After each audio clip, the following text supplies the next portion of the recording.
Olá, meus amores, sejam muito bem-vindos a mais um Pílulas do Despertar, com a leitura comentada do livro Papoula Vermelha, de Melissa Tobias, nossa querida Melissa Madu. A gente está fazendo essa leitura comentada ao longo do mês de setembro. Se você está chegando aqui pela primeira vez, seja muito bem-vindo, muito bem-vinda.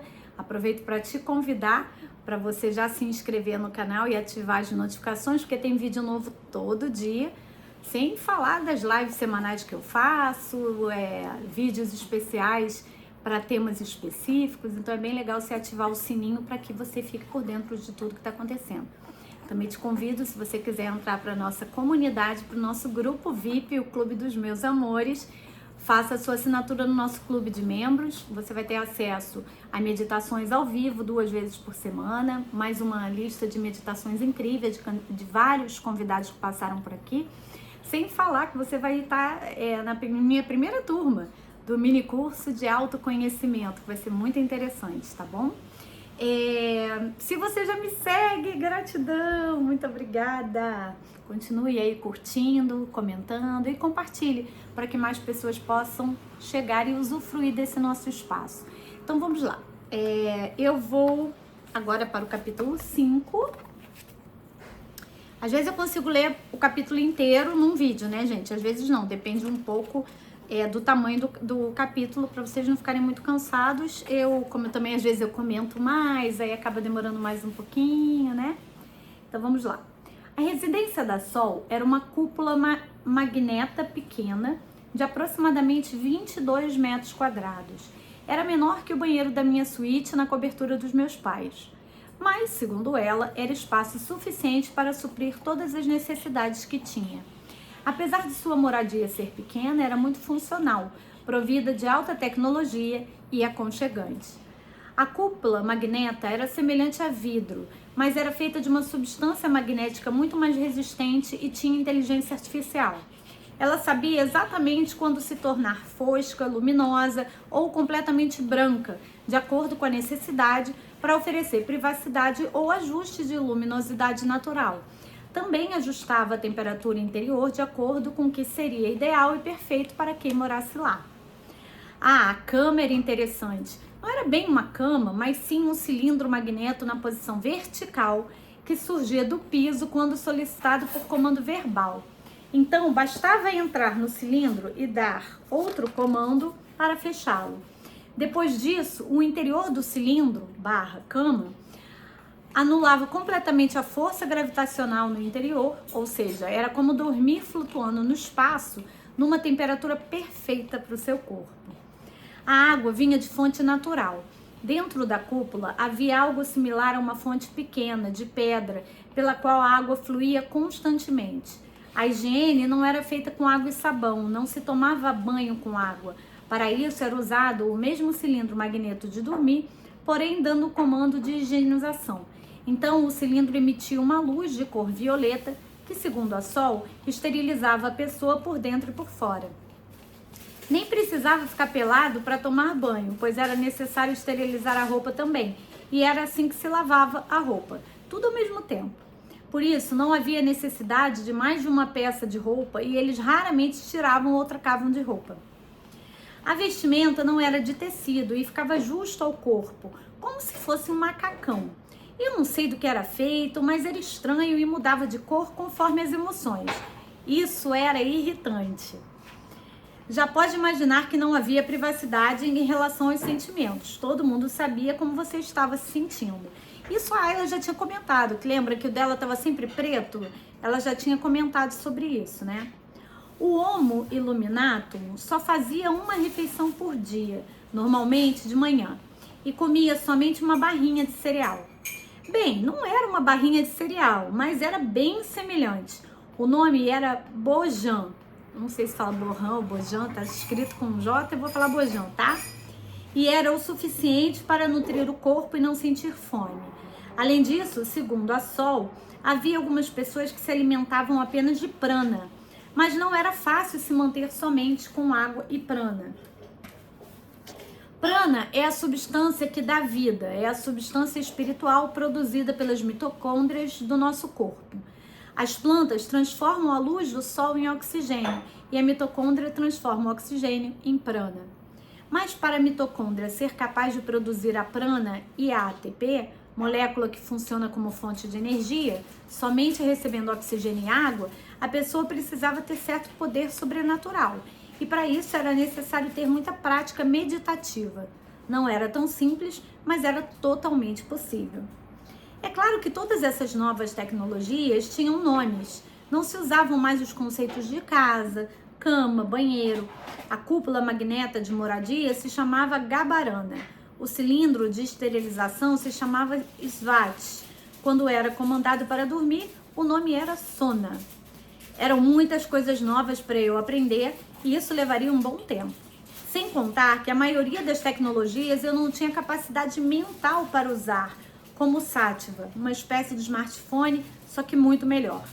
Na verdade, essa comparação era esdrúxula.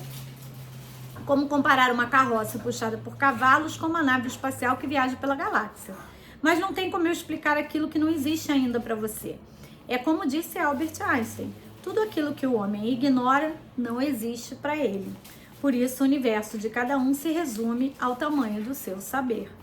E é isso mesmo, a gente não consegue imaginar ou explicar algo sobre que ainda não existem analogias para compreensão. Tem uma questão aqui que eu acho interessante a gente falar, porque eu sou muito cuidadosa aqui sempre, né, nas minhas lives e tudo, pra gente falar que não existe verdade absoluta, que cada um acessa um nível de informação, uma fonte de informação, porque veja bem, vamos pensar da nossa maneira cartesiana, vamos imaginar como níveis no sentido vertical. Mas pode não ser nem nível no sentido vertical, entende? De um nível mais profundo que o outro, ou melhor que o outro. Não, pode ser até horizontal, de realidades paralelas, de linhas de tempos. Pode ser multidimensional. Então, um acessa uma informação que é de um outro planeta. Então, a gente não tem como dar uma verdade absoluta, né? O que a gente traz de informação é o que a nossa mente captou e conseguiu decodificar para que a gente possa então falar para o outro. Nenhum tipo de canalização ou de tratamento holístico ou de cura quântica, nada disso acontece sem essa decodificação passada por uma mente que está humana naquele momento, né? Então, sempre vai estar sujeito a erros também, né? Então é interessante só fazer esse adendo, porque eu me lembrei dessa questão. O Homo Illuminatum raramente defecava, urinava normalmente, mas com uma frequência muito menor que a do Homo Sapiens Sapiens. Havia um local no piso de Gabarana, a casa em si, né, em que se abria um buraco, similar aos sanitários orientais que também ficam no chão. E era preciso ficar agachado para fazer suas necessidades. Não era necessário usar papel higiênico, pois do buraco saía uma luz que desintegrava a sujeira. Segundo a Sol, os resíduos, como a urina e as raras fezes, eram utilizados para produzir adubo. Nada era jogado fora, não existia lixeira, tudo era reciclado. Deu para perceber, né, que era um formato assim de mundo muito sustentável, né? Assim que eu cheguei à Gabarana da Sol, ela me explicou como tudo funcionava e pediu que eu usasse o Sivat. A experiência foi interessante. A luz violeta tinha cheiro de eucalipto e lavanda e quando terminei meu banho luminoso, realmente me senti de banho tomado, completamente limpa. Bebi água fresca da fonte natural e me sentei numa poltrona ergonômica para descansar. A poltrona mais confortável que já experimentei. Ela se moldava o corpo abraçando. Era muito macia. Ai, gente, como eu queria uma poltrona dessa na minha vida. Se fizesse uma massagenzinha, então, nossa senhora, tava bom demais. A Gabarana da Sol ficava dentro da floresta, como todas as outras. Nem parecia que eu estava dentro de uma cúpula magneta, pois ela era completamente transparente, quase invisível e sem reflexos. Sentada na poltrona, com aquela vista incrível da natureza, pela primeira vez na vida senti certa paz, que durou algumas frações de segundos. A minha roupa foi do preto para o cinza, mas logo voltou a ficar preta novamente. O sol estava se pondo e a Gabarana foi se iluminando conforme escurecia. Eu não queria ir embora daquele lugar, mas ao mesmo tempo eu sabia que não me encaixava naquele mundo. Eu me sentia uma criatura estúpida naquele lugar e isso me deixava envergonhada. Mesmo tendo o corpo de uma Homo Illuminatum, eu me sentia inferior. Minha mente continuava sendo inferior. Meus sentimentos eram trevosos. Pelo menos no meu tempo e mundo eu era igual a todos, de alma sombria, com reações primitivas. Meu mundo está longe de ser perfeito, mas é meu lugar. É perfeito para minha evolução. E agora eu estava sendo convidada a engolir minha prepotência e reconhecer a verdade. O paraíso não é realmente um paraíso quando você não pertence a ele. A felicidade não depende do lugar, mas de quem você é. Essa frase, ela é muito simbólica por tudo que a gente tem visto aqui no canal, né? Por tudo que a gente tem estudado e aprendido, não só com os convidados, mas também com o material que eu trago para vocês. Aonde nós estivermos, né, a gente vai estar emitindo uma vibração. E essa vibração, ela é de dentro para fora, né? A gente até faz sim uma troca do de fora para dentro, claro. Mas o que a gente emite é muito mais forte. Então, vou dar um exemplo aqui para clarificar para vocês, para clarear as ideias. Se eu tô num ambiente muito carregado de energia, sei lá, um cemitério, por exemplo, é claro que aquela energia do local vai entrar no meu campo áurico, no meu campo energético, claro que sim.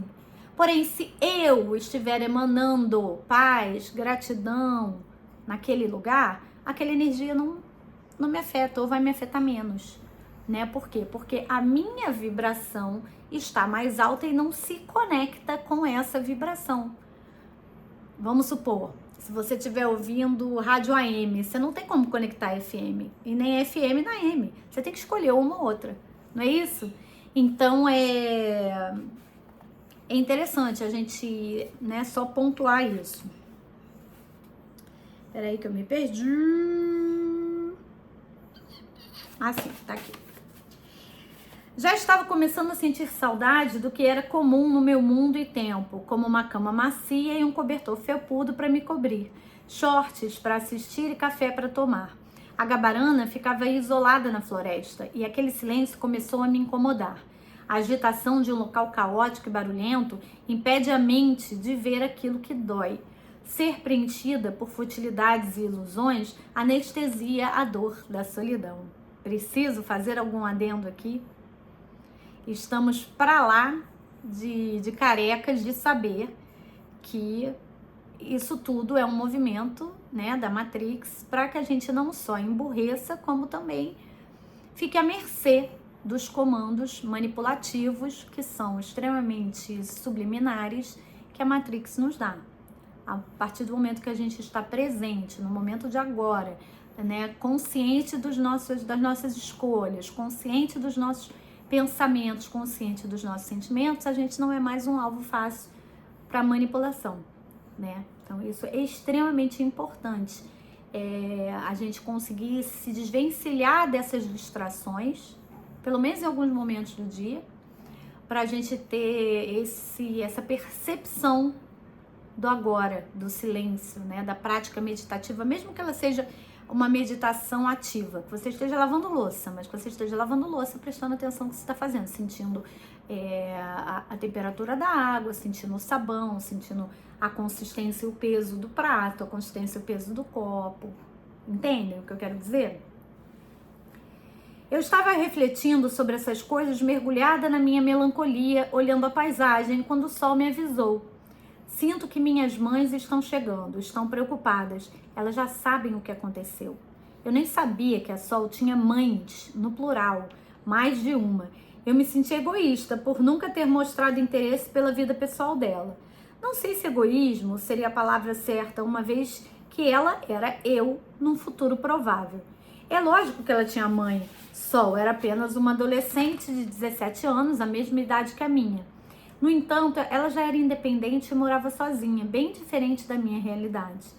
O que devo fazer? Qual é o nome delas? Quantas são? O que elas sabem? Perguntei ansiosa, atropelando as palavras. estão vindo nos dar amor e apoio. São duas. A Sasha, minha mãe biológica, casada com a Svetlana, minha outra mãe. Relaxa, não tem motivo para ficar ansiosa. Ouvi um suave som de farfalhar de folhas das árvores e olhei para cima. Era um flute que estava iniciando seu pouso ao lado da gabarana. Saí para recebê-las. Flute, vocês lembram que é aquele Uber, né, de lá. aquele meio de transporte. Era um casal aparentemente muito jovem para ter uma filha de 17 anos. Sasha era bem semelhante a Sol e Svetlana tinha uma beleza exótica, negra, com rosetas semelhantes às de leopardo, douradas, olhos verdes e cabelo curto, cor de caramelo. As duas eram de uma beleza magnífica. Suas vestimentas estavam numa tonalidade rosa pastel. Novamente fiquei envergonhada por estar com uma roupa preta revelando toda a treva que existia no meu coração. Nos olhos de Sasha e Svetlana só havia amorosidade e serenidade, apesar delas saberem que eu não era a Sol, que eu era uma usurpadora do corpo da filha delas. Mas mesmo assim, elas só emanavam amor. Cumprimentei-as e entramos na gabarana da Sol. Lamento muito pelo que aconteceu, comecei me explicando. Esse corpo é da filha de vocês. E fiquei sem palavras para expressar meu constrangimento por aquela situação. Eu juro que não fiz por mal. Você é a Sol do passado, portanto, a amamos como nossa filha, de todo o coração. Estamos felizes que a Sol esteja ajudando você, disse Svetlana. Ela se aproximou de mim e me deu um abraço. Mas não era um abraço comum, como os que eu havia raramente recebido no meu mundo e tempo. Era um abraço acolhedor, da mais pura amorosidade. Aquilo doeu. Foi como esfregar na minha cara o quanto eu fui rejeitada durante toda a minha vida. Eu nunca fui amada pelos meus pais, nem por ninguém, como a Sol era amada pelas mães dela. Ficou um nó na minha garganta. Eu me desvencilhei dos braços de Svetlana, arredia e magoada, como um cachorro desconfiado por ter vivido uma vida inteira sendo chutado. Eu estava com ódio e medo de receber amor, medo de sofrer outra rejeição. Era mais seguro não confiar e não me permitir receber amor. Está tudo bem, disse Sasha. Não estamos aqui para julgá-la. Viemos apenas para dar nosso apoio. Eu confio muito na Sol. Tenho certeza de que ela está cuidando bem de você, disse ela com uma voz suave e doce, enquanto fazia carinho na minha cabeça. Carinhos também me incomodavam. Foi muito perceptível meu incômodo naquela situação. A minha vontade era de gritar: tire a mão do meu cabelo, eu não preciso disso. É tarde demais para reparar todo o estrago. Eu estava com ódio daquelas mães, eu odiava a minha mãe. A amorosidade delas está incomodando você, concluiu Sol, confusa e surpresa. Eu sentia como se houvesse uma bola presa na minha garganta. Eu queria gritar, esbravejar toda a minha raiva e dor. Por que o carinho delas a incomoda? Perguntou o Sol, curiosa. Eu odeio quando as pessoas sentem pena de mim, respondi. As mães da Sol compreenderam que eu estava respondendo uma pergunta da Sol e não se intrometeram na conversa, mantendo-se em silêncio. Você está projetando nelas algo que é seu. É você quem está sentindo pena de si mesma, disse Sol. Temos que resolver isso. Revele a origem. Deixa eu ver se dá para ir mais um pouquinho com vocês. Dá.